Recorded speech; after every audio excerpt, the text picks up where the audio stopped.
Mesdames et messieurs, bienvenue sur le plateau de Prima INSEE, mes premières parties. Nous sommes dans la rue Napoléon depuis hier. On va y rester jusqu'à vendredi. L'épisode 2, c'est tout de suite avec Faustine qui nous attend là-bas justement.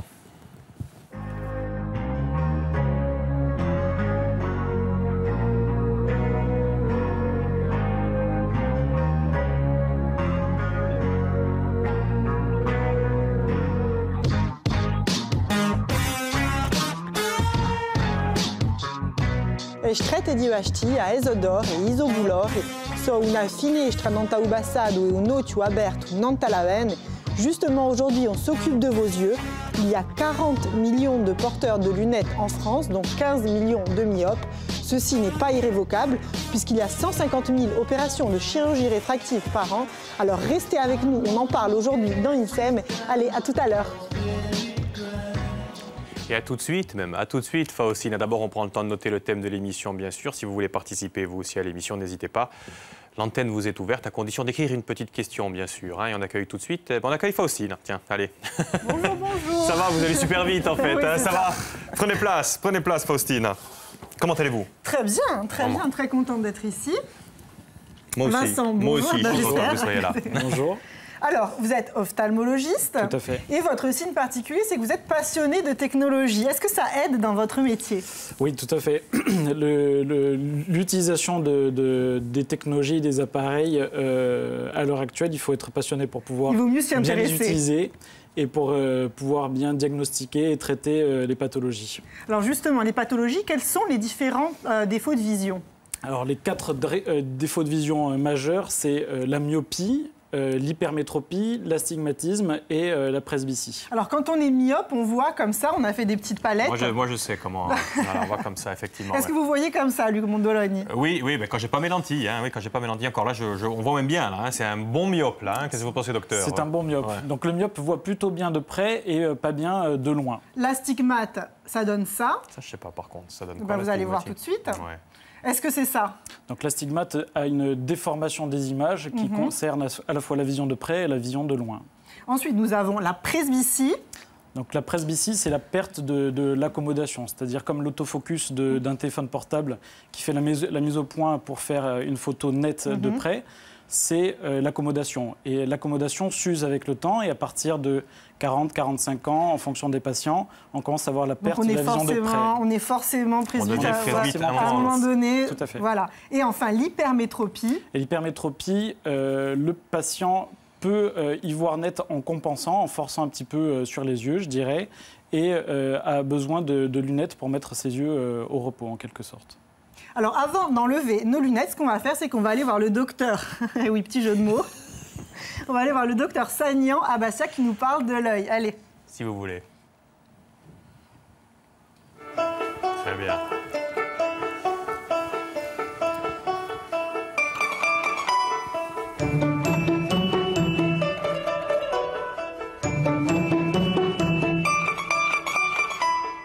On continue notre exploration de l'œil avec le docteur Sagnan. Bonjour, docteur. Bonjour Faustine. Alors, quelles sont les différentes composantes d'un œil? Bien, alors je vous remercie de me permettre de parler de cet organe fascinant qu'est l'œil, complexe. Alors l'œil finalement c'est un petit peu comme un appareil photo. Ça permet d'acheminer la lumière vers la rétine qui capte les informations visuelles et qui permettent ensuite de les transmettre via le nerf optique, ici, vers le cerveau qui est en arrière. En fait le nerf optique c'est comme une expansion, une émanation du cerveau qui ensuite analysera les informations transmises. Alors, pour cela, du coup, il faut que cette boîte qui est l'appareil photo transmette de manière la plus précise possible les informations visuelles vers cette rétine. Donc, on a différents éléments transparents, la cornée ici, le cristallin. Est-ce que justement tous les défauts de la vision sont opérables? Alors, maintenant, on arrive à corriger de manière chirurgicale de plus en plus de défauts au niveau de la vision. Alors, on distingue plusieurs situations. Déjà, il y a des maladies qu'on arrive à traiter. Et ensuite, il y a aussi parfois des gens qui ont des défauts visuels communs, comme de la myopie, de l'hypermétropie, de l'astigmatisme, qui portent des lunettes. Et pour leur confort, on peut remédier à ce port de lunettes de manière à augmenter leur qualité de vision et leur qualité de vie et leur vie sans lunettes.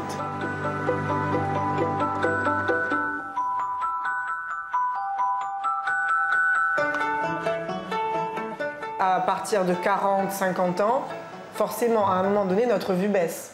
Ça, c'est inévitable et irrémédiable. Alors, quelqu'un qui a une bonne vue toute sa vie, effectivement, il est assez, assez surpris et assez inquiet de voir que sa vision, à partir de 40-45 ans, baisse, notamment en vision de près. Effectivement, le cristallin ici, qui fait l'autofocus en permanence et qui permet d'adapter la vision de loin, la vision de près, avec le temps, il n'arrive plus à se déformer et à amener correctement la vision vers la rétine, notamment en vision de près, et du coup c'est la presbytie. On a besoin à ce moment-là d'une correction pour aider en vision de près. Et de manière plus globale, est-ce que c'est un organe qui évolue chez les populations? Oui, il y a des différences entre les populations. Par exemple, le taux de myopie, qui est quand même un défaut visuel intéressant, il est beaucoup plus important en Asie du Sud-Est qu'en Europe. Et il est en constante augmentation dans le monde actuellement. Est-ce que tous les écrans qu'on a autour de nous ont une influence sur la vue, sur notre vue? Sans doute que le mode de vie actuel, le fait qu'on soit stimulé un petit peu en permanence vers la vision de près, ça augmente le taux de myopie. Pourquoi est-ce que vous avez choisi ophtalmologie? Qu'est-ce qui vous plaît? Quand j'ai fait mon premier choix en ophtalmologie, j'étais conquis par cet aspect, par ces images magnifiques. On voit en permanence, là, ici, c'est une échographie, on voit en permanence des choses intéressantes. C'est un organe fascinant. Fascinant. Et par rapport, je dirais, à une trentaine d'années, on a des moyens d'intervention et d'exploration qui sont en commune mesure avec ce qui se faisait avant. Donc, on a de quoi intervenir. Merci, docteur. Je vous en prie, avec plaisir. Nous, on se retrouve tout à l'heure. Allez, à debout. On va revenir bien sûr sur la technologie, hein, c'est l'objet de l'émission, mais il y a quelque chose qui m'a interpellé, là, docteur. Il y a de plus en plus de myopes. Oui. Pourquoi? Tout à fait, il y a de plus en plus de myopes dans le monde et vraisemblablement il y aura toujours de plus en plus de myopes dans le monde à partir d'aujourd'hui. Les études épidémiologiques sur de grandes populations montrent que c'est essentiellement dû au fait que les enfants, pendant l'enfance, il y a un manque d'exposition à la lumière du jour. Et les études montrent qu'il faudrait environ 2 à 3 heures de temps passé dehors, c'est-à-dire non enfermés devant les jeux vidéo, les ordinateurs, pour pouvoir avoir un développement visuel normal. Ça s'explique difficilement. Les études, il y a beaucoup d'études sur le sujet pour essayer de comprendre le fonctionnement, mais ce serait le manque d'exposition à la lumière du jour qui serait une raison majeure du développement de la myopie à l'heure actuelle. Okay. Et c'est la vue de près qui est stimulée. Et la vision de près est stimulée vis-à-vis des ordinateurs, des tablettes, des smartphones, voilà, de manière excessive.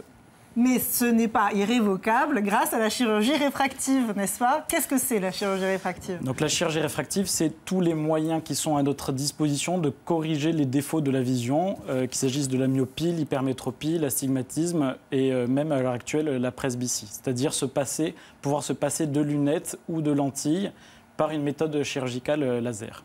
Est-ce que ça s'applique à tout le monde?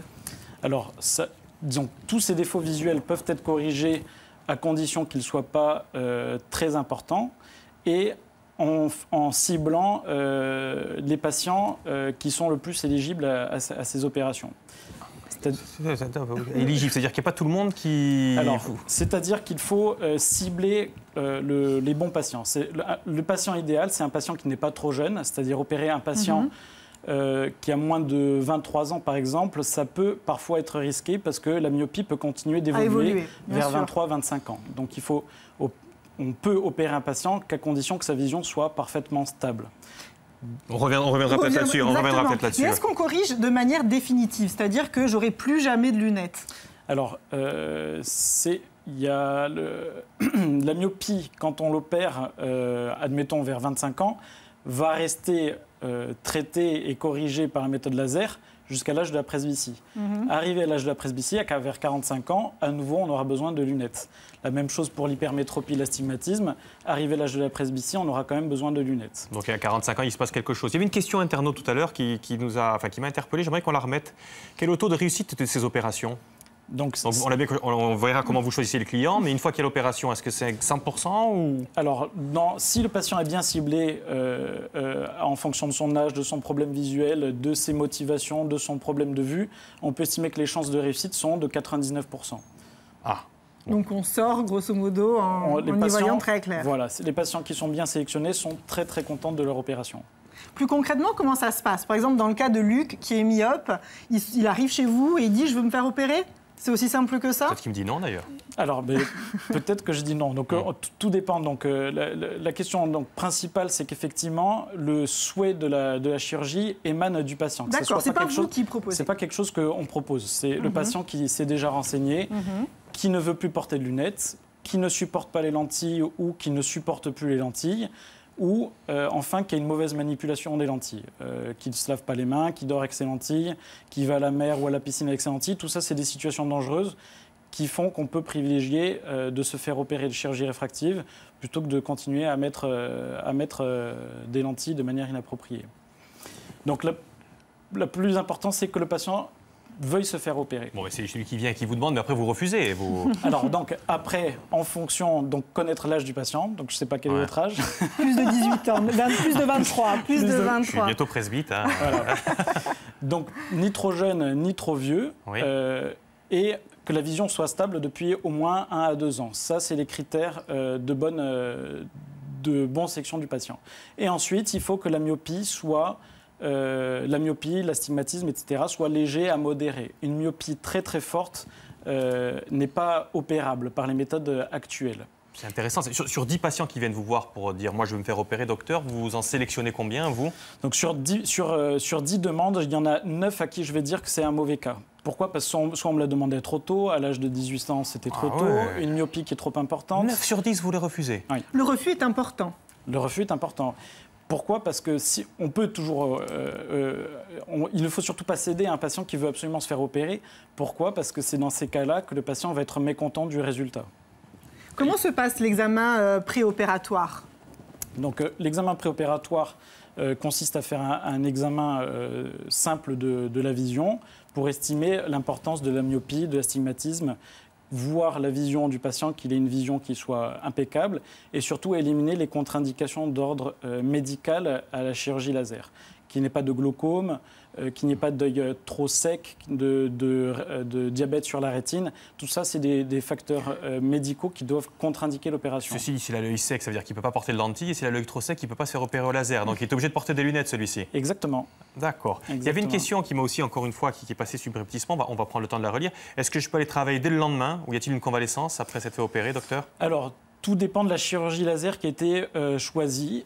La méthode laser dépend du niveau de vision du patient. Une myopie très légère peut s'opérer par une méthode qu'on appelle une PKR, qui est une chirurgie de surface et qui a le désavantage d'être très désagréable pendant 1 semaine, voire 10 jours. Donc si cette méthode chirurgicale est choisie, il est hors de question de travailler pendant 1 semaine. La deuxième méthode chirurgicale qu'on appelle le LASIK, qui est de plus en plus répandue, qui s'adresse aux myopies légères, modérées, permet une récupération visuelle quasi instantanée. Dès le lendemain, on est autonome, on voit quasiment tout de suite et on peut reprendre le travail dès le lendemain. Qu'est-ce qui motive les choix du médecin? Donc, tout dépend de l'importance du problème visuel, de la myopie, de l'astigmatisme. Si c'est trop léger, on ne peut pas faire de LASIK, on est obligé de faire une PKR. Si c'est léger à modéré, on peut faire et on devrait privilégier le LASIK de manière à avoir une autonomie immédiate. Comment est-ce que vous expliquez à vos patients le fonctionnement du laser, le déroulement de l'opération? Donc on peut s'aider de petits modèles. Celui-là. Celui-ci. Ouais, par exemple, là ça tombe bien, vous l'avez, tiens. Voilà. Donc le principe de la... On va le montrer à la caméra, montrez-le là-bas, tournez-le là-bas, voilà, c'est pas le peine de vous tourner, voilà, ouais, allez-y, continuez. Ouais. Voilà. Donc là, c'est une représentation en coupe de l'œil, comme l'a montré tout à l'heure le docteur Sagnan sur la vidéo. La partie antérieure et superficielle de l'œil s'appelle la cornée, qui est transparente, et c'est ça que le laser va traiter.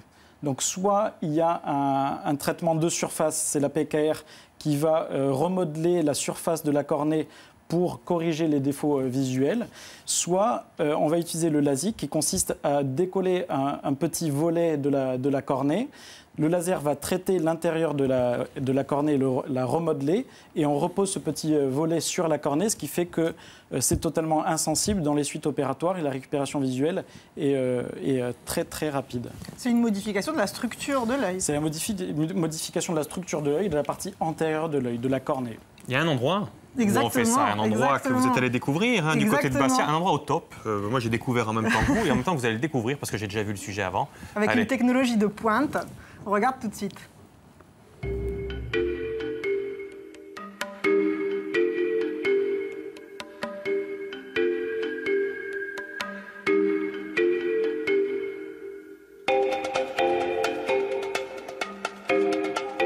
Aujourd'hui, je vous emmène découvrir le centre Vision Futura de Bastia avec son directeur, monsieur Jean-Pierre Vigny. Bonjour, monsieur Vigny. Bonjour, madame. Enchanté, ravi de vous accueillir chez nous.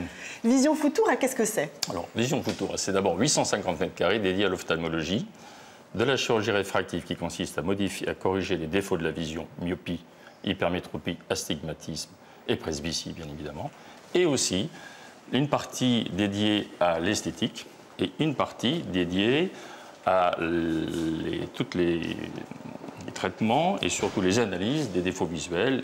Comment est née l'idée?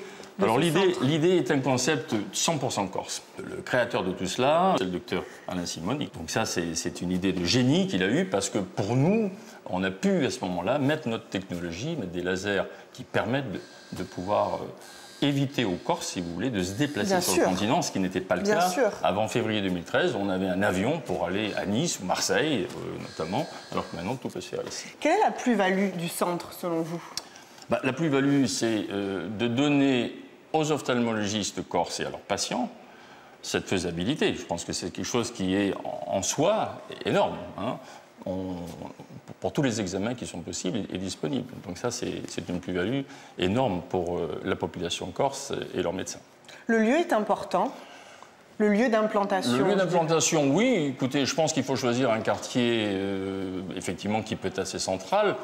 Au départ, on ne croyait peut-être pas tellement à l'implantation d'ici, puis on a vu quand même que ça a été une modification énorme à la fois de cette place Fontaine-Neuve, la rue Napoléon ensuite qui est venue après. Donc on est dans un endroit sur Bastia qui me paraît être parfaitement au centre de beaucoup de choses. Il faut que ce soit un lieu de vie. Ça doit être un lieu de vie et surtout un lieu de détente pour la prise en charge de nos patients. Car avant tout, pour nous, le confort de nos patients est primordial. Absolument. Évidemment. Absolument. Évidemment. Absolument. Monsieur Vigny, merci. Merci à vous. Et puis peut-être à tout à l'heure, à cet après-midi, pour les interventions. Merci beaucoup. Merci infiniment. Nous, on se retrouve tout à l'heure. Allez, à debout. Mais non, vous voyez parfaitement bien. Il n'y a aucune raison que vous y alliez. Vous. Exactement, exactement. Quels sont les avantages d'un tel centre en Corse? L'avantage majeur de ce centre, c'est qu'autrefois, les patients étaient obligés de partir sur le continent pour pouvoir bénéficier du meilleur de la technologie de chirurgie laser.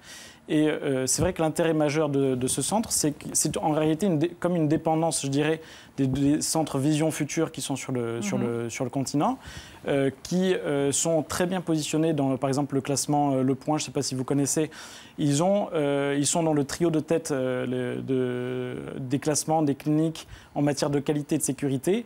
Et pour moi, c'est un gage de qualité d'avoir les appareils les plus récents, les appareils les plus modernes, les algorithmes de traitement les plus récents pour pouvoir traiter le plus de patients dans des sécurités maximales. On est loin de là, parce que tout le monde se pose la question, qu'est-ce que c'est que cette mallette? Là, ça, c'est la mallette de l'ophtalmo, ça? Qu'est-ce que c'est, docteur? Donc ça, c'est les verres d'essai des ophtalmologistes qu'on utilisait autrefois. Maintenant, c'est intégré dans des appareils d'examen. Ah, c'était l'ancien ophtalmo.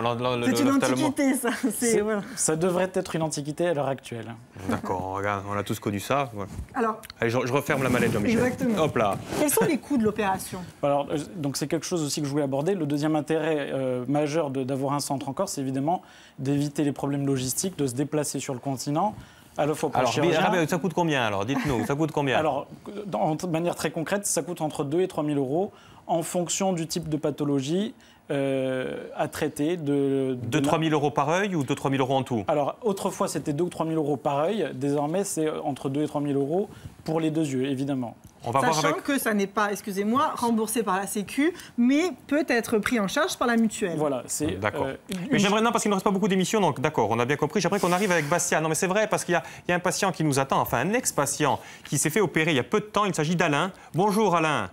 Et c'est Fauci là, qui va faire bonjour Alain. qui va faire votre photo, votre carte d'identité. Alors Alain, vous êtes le créateur du restaurant Lalive à Paris que tout le monde connaît. Effectivement. Et vous êtes bien renseigné, ouais. Il paraîtrait que vous chantez l'hymne italien. Oh, à mes heures perdues, ouais, peut-être. Et vous êtes une ancienne star des nuits bastiaises, hein, dans les années 80, n'est-ce pas? C'est ça. J'avais l'Albe à l'époque, effectivement. Et à l'époque, vous aviez des lunettes. Star avec des lunettes. J'avais des lunettes, voilà. J'avais des lentilles, évidemment. Quel était votre problème de vue, Alain? Ben écoutez, moi j'étais myope et je dis j'étais parce que ça me fait plaisir de le dire maintenant. Et je supportais plus les lentilles d'ailleurs. Comment Donc je vous en prie. Comment s'est passée votre opération? Ben écoutez, franchement, rapidement, sans douleur. Et je peux dire que quelques heures après, j'y voyais. J'y voyais, d'ailleurs, vous avez filmé l'opération. Comment sont les heures qui suivent l'opération? Écoutez, honnêtement, moi j'ai pris un Doliprane, voilà, pour tout vous dire. Et ça suffit pour calmer cette petite gêne que j'avais. Et les jours... Sinon, au fur et à mesure, et le lendemain, j'y voyais correctement. Qu'est-ce que vous pourriez dire aux gens qui hésitent un petit peu? Écoutez, ce que je peux leur dire, c'est que ça change la vie après, vraiment. Vraiment. Si Luc Mondolone n'est pas convaincu, moi, je lui dis, essayez, vous verrez, vous allez voir, ça vous change la vie. Eh bien, pourquoi, vraiment. Alain? Parce qu'effectivement, je ne suis pas convaincu, vous l'avez très bien dit. Pourquoi ça change la vie? Vous disiez, vous êtes un ancien myope. Enfin, vous viviez ça vraiment mal? Parce que c'est rien de mettre des lunettes, Alain. Écoutez, les lunettes, les lentilles, les lentilles, déjà, quand vous les supportez plus au bout de tant d'années, difficile de repasser aux lunettes. Et franchement, les lunettes, c'est pas très, très agréable. C'est agréable quand vous portez des lunettes de soleil, mais des lunettes de vue, voilà, c'est moins esthétique, disons. Il y a Madame Sindali, j'ai vu, qui a envoyé un tweet. Là, est-ce que ça fait mal, Alain? Elle posait la question. Vous avez eu mal ou pas? Honnêtement, non. Une petite gêne, mais franchement, pas de douleur.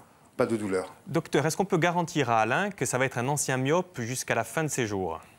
Je dirais, donc c'est un cas très particulier, Monsieur Katchari, parce qu'il est myope et il a passé vraisemblablement la quarantaine. Donc de loin, on peut lui garantir qu'il va avoir une vision qui sera excellente jusqu'à l'âge de la cataracte, que j'espère pour lui la plus lointaine possible. Le petit inconvénient, c'est qu'il pourra avoir besoin de petites paires de lunettes pour voir des petites écritures. Tout comme presbyte, je dirais, à partir de 40-45 ans. Et de façon ponctuelle. On vous a prévenu ça, Alain? On vous a dit que peut-être que de toute façon, il va falloir remettre des lunettes un de ces jours, peut-être. Est-ce qu'on vous l'a dit ou est-ce qu'on vous a vraiment vendu le... C'était déjà le cas. Hein. C'était déjà le cas avec les lentilles. J'étais obligé de mettre des lunettes pour voir de près. Donc, franchement, ça, c'est absolument pas gênant, quoi. Et Alain, dernière question. Quelle est la sensation d'y voir clair quand on a été myope toute sa vie? Comment la décririez-vous? Difficile à dire, franchement difficile à dire. Un bonheur, voilà. Non, mais moi j'ai encore une question quand même. Simplement. Alain, les questions du coût, tiens, parce que vous êtes arrivé le matin, on vous a opéré, vous avez payé en sortant. Comment ça se passe concrètement et combien vous avez payé d'ailleurs? Dites-nous. Écoutez, oui, je peux le dire, 2500 €. Oui. Et bien, ça se passe que vous faites un chèque, hein. Si je peux dire un petit mot. C'est tout. Oui, bien sûr. Si je peux dire un petit mot, bien sûr. C'est vrai que ça peut sembler cher. Par contre, il y a de plus en plus de mutuelles qui les remboursent. Pourquoi? Parce qu'elles sont aperçues qu'elles faisaient Bien des sûr. économies en termes de remboursement de lunettes ou de lentilles sur un certain nombre d'années. Donc, ce n'est pas quelque chose de rédhibitoire. Le coût n'est pas forcément quelque chose de rédhibitoire. Bien sûr, puisqu'on ne change plus de lunettes. Et je voudrais rajouter quelque chose. Monsieur Katchari est très, très content de son opération. Je tiens à préciser qu'il a sans doute été opéré de l'ASIC, c'est pas moi qui l'ai opéré, mais c'est un petit peu la magie de ce type d'intervention. C'est vraiment quelque chose d'exceptionnel. Les patients n'ont pas du tout mal. S'il avait bénéficié d'une chirurgie de surface, PKR, il ne serait pas sur le plateau en direct aussi détendu. Mais les résultats, à terme, seraient bons. Mais par contre, pendant une semaine, 10 jours, ce n'est pas forcément agréable. On avait bien compris. J'ai vu une question internaute qui s'est affichée. Là, je n'ai pas eu le temps de la lire. On va demander à Nadine notre script. Puis je me fais repérer de la cataracte après avoir fait une chirurgie réfractive, docteur. Rétractive. Oui, la réponse est oui, on peut se faire opérer de la cataracte. On voit de plus en plus de patients qui ont été opérés par le passé. Il y a 20, même bientôt maintenant 30 ans de chirurgie réfractive qu'on peut opérer de la cataracte. L'idéal dans ce cas-là est de connaître les données préopératoires de l'ancienne intervention de chirurgie réfractive pour pouvoir choisir l'implant le plus adapté au patient. Si ces données manquent, c'est un petit peu plus difficile, ça ne change pas la possibilité d'opérer la cataracte, mais le résultat visuel est parfois un tout petit peu plus aléatoire. Alors, comme on est dans la région de Bastia, juste on lisait, il y avait les dons du sang, comme on est dans la région de Bastia. C'est vraiment assez important. Excusez-moi de vous couper, mais on a vu quand même dons du sang du côté de l'Hyper-U de Follet, Lit-Demain. Voilà. Et on a un autre témoignage, je ne sais pas si on a le temps. Je ne crois pas qu'on aura le temps, on n'aura pas le temps de le passer. Un témoignage très positif, évidemment. Il n'y a que du positif, donc bientôt il n'y aura plus de lunettes, docteur, dans le monde idéal À partir de 23, 25 ans peut-être. D'accord. Chez les enfants, ça ne sera pas encore à supprimer. On passe un petit coucou à Christina qui n'a pas besoin de lunettes, elle non plus. On va parler de toute autre chose. On est le groupe Orient qui fait un concert du côté de Fouriane. C'est en fin de semaine. Ils seront là en plateau en nous présentant leur album et quelques-uns de leurs morceaux. Il me reste à vous remercier, docteur. Merci infiniment. Vous avez été extrêmement clair. Merci Alain et bonne vie à vous. Sans lunettes. Les yeux grands ouverts, profitez bien de la vie. Et nous on se retrouve. Bonne journée. Ciao Alain. Ciao. Pas la semaine prochaine. On se retrouve bientôt. Exactement. Et nous on se retrouve dans quelques minutes, vous l'avez compris, avec Christina. Et il y aura même une surprise en fin d'émission parce qu'il y a quelque chose à ne pas rater à partir de 18h30 ce soir. Il sera là comme un grand pour vous en parler. Allez, à tout de suite.